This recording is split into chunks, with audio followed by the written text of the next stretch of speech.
بسم اللہ الرحمن الرحیم۔ آپ دیکھ رہے ہیں my YouTube channel Asad Islamic views.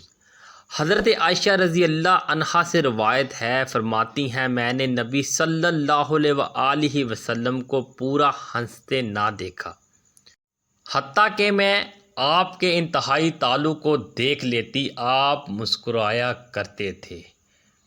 حضور صلی اللہ علیہ وآلہ وسلم ہنستے کبھی نہ تھے، مسکراتے بہت تھے۔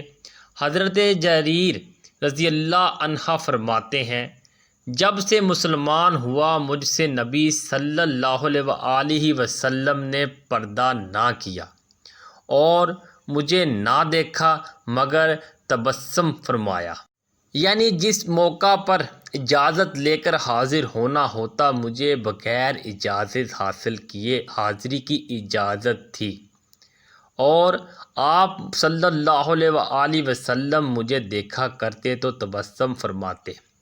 آپ صلی اللہ علیہ وآلہ وسلم کا یہ دیکھنا اظہار خوشی یا اظہار کرم کے لیے ہوتا تھا۔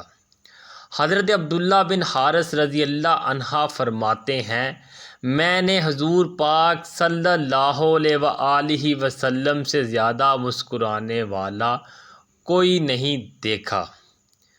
حضرت ابو ذر رضی اللہ عنہ سے روایت ہے، وہ فرماتے ہیں رسول اللہ صلی اللہ علیہ وآلہ وسلم نے ارشاد فرمایا، میں اس شخص کو بخوبی جانتا ہوں جو سب سے پہلے جنت میں داخل ہوگا، اور اس شخص کو بھی جو سب سے آخر میں جہنم سے نکالا جائے گا۔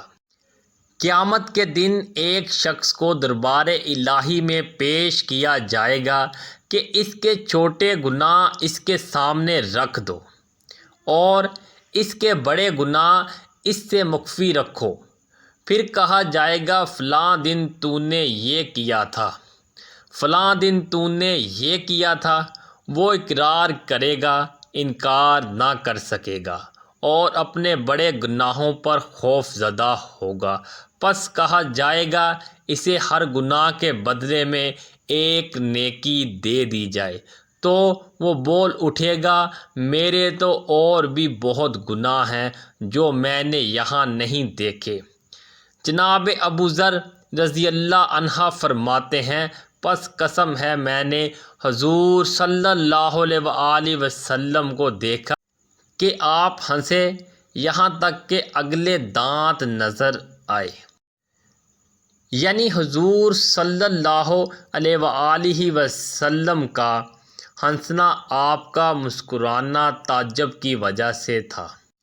جب اس شخص نے صغائر کو نیکیوں میں تبدیل ہوتے دیکھا تو اس کے اندر نیکیوں کی حرص اور طمع پیدا ہوئی، تو بول اٹھا میرے بڑے گناہوں کی وجہ سے بھی مجھے نیکیاں دے دی جائیں۔ تبسم میں ہزار حکمتیں ہیں۔